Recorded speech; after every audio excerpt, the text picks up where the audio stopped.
Maayong hapon, anin ang Butuan on News Update sa Butuan City Public Information Office. Gipahigayon kagahapon ang creation of new Butuanon Pasalubong Competition sa South Atrium Robinson's Place, Butuan. Giapilan kini sa mga estudyante sa Father Saturnino Urias University, St. Joseph Institute of Technology ug Caraga State University nga nagluto og pinasahing nilutuan sa Butuanon delicacies nga pwede madala og ma-promote sa laing dapit. Nasakmit sa SJIT ang kadaugan sa natigayang creation of new Butuanon Pasalubong Competition. Gibida o giluto sa SJIT number 4 ang coconut candy o kayam polvoron nga mo'y nakahatag og atensyon sa mga hurado ang pinasahing kalami niini.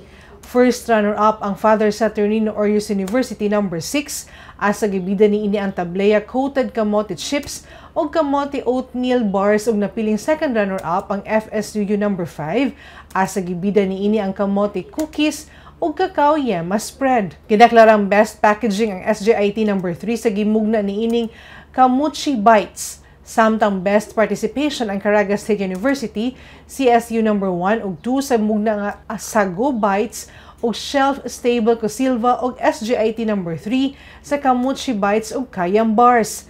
Kini nga kalihukan gipangunahan sa lokal nga panggamahalan sa Butuan, pinaagi sa City Tourism and Cultural Affairs Department. Suportado sab kini sa Department of Trade and Industry, Caraga.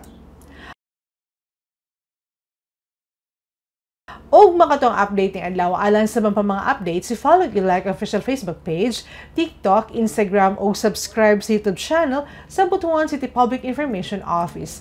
Ako si Charmaine Awitan. Daghang salamat.